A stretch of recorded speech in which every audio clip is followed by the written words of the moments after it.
Listen, nobody tells you what the first few months in FP&A actually feel like. The interview preparation, the excitement of landing the new role, the moment you tell your family and friends, and then day one, and you sit down at your desk, open up your laptop, and realize this is completely different from anything I have done before. I have been through it, and I have spoken to hundreds of professionals who made this exact transition from accounting, audit, tax, or compliance, and every single one of them faced some version of the same five challenges. And today I am going to walk you through all five of them.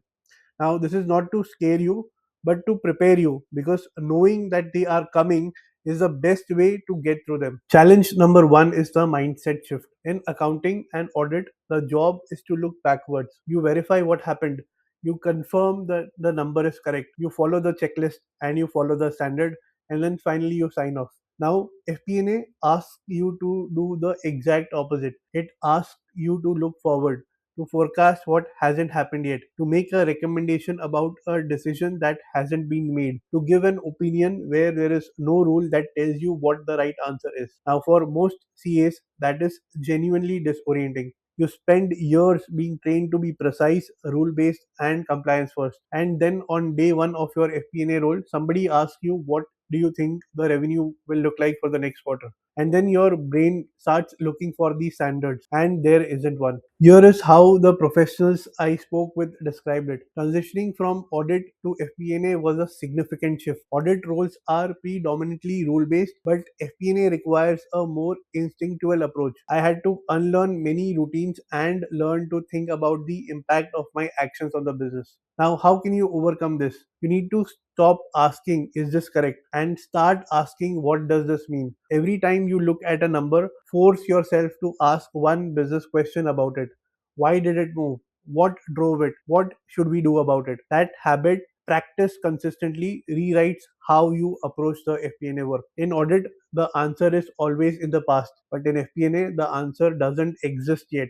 You have to build it. Second challenge is understanding the business.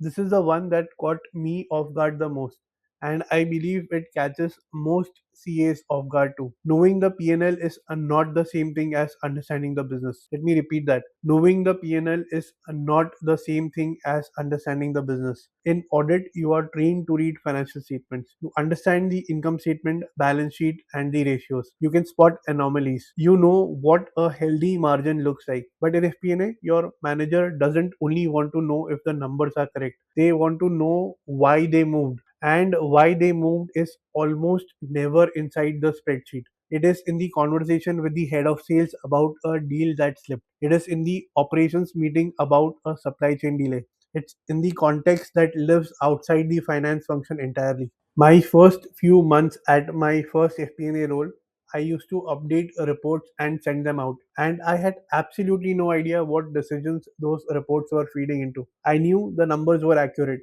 but I had no idea if they were useful. That gap between accurate and useful is a gap between accounting and FP&A. Here is how one of the FP&A professionals I interviewed described it. Transitioning from a compliance focused audit role to a business centric FP&A position was tough. I had to shift from merely identifying problems as an auditor to providing solutions in FP&A, building a better understanding of the business, and engaging with non-finance managers helped me make this shift effectively. So the question is, how do you overcome it? You need to meet one non-finance person every week in your first 90 days. It could be from sales, operations, marketing, or HR. Sit with them, ask what they are working on, understand what drives their numbers, know your top 5 products, your top customers, your top competitors. That knowledge is what turns a report into conversation. The numbers are the output, the business is the input. Until you understand the business, you are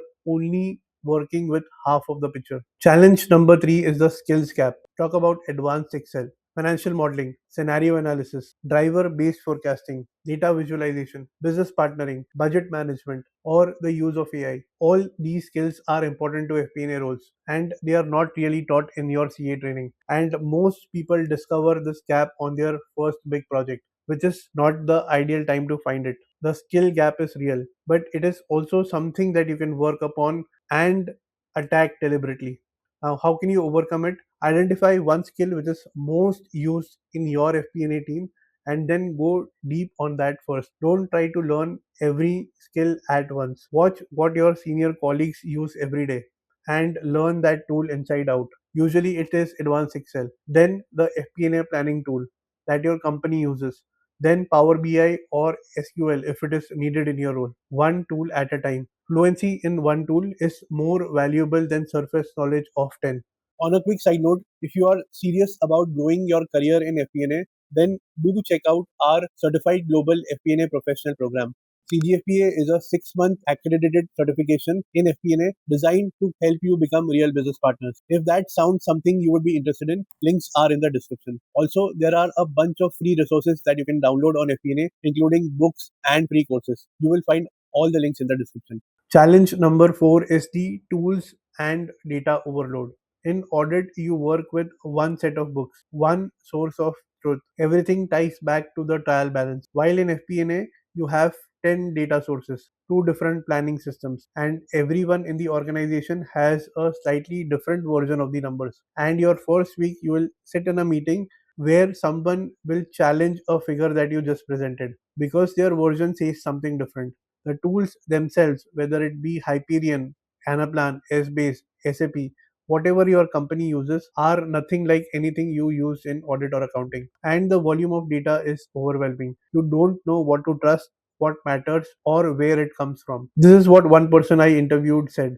The volume of data in FP&A was overwhelming compared to audit. I overcame it by learning how to connect various data sources effectively, ensuring I could trust and verify the data I was working with. Now, how do you overcome this? You need to first build a master reference file or find one in your team. In Excel, write down every report name, every data source, who owns it, where the number comes from, and which version the CFO uses. Update it every day for the first month.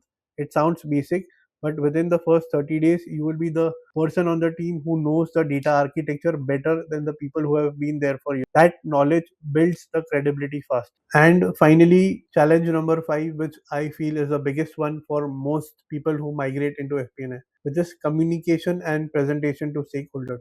In accounting, the output is a report. You produce it, you send it, and your job is done.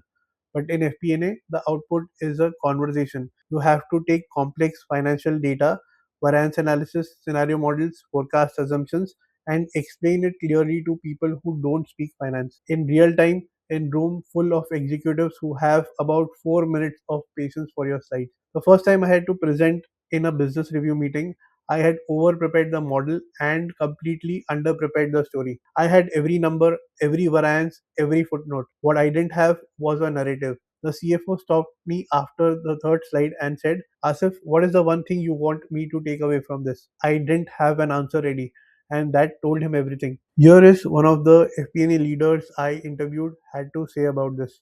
My biggest hurdle was gaining the confidence to interact effectively with high level executives. I focused on learning about the business more deeply and improving my communication skills, which were vital in FP&A settings. Now, how can you overcome the communication barrier?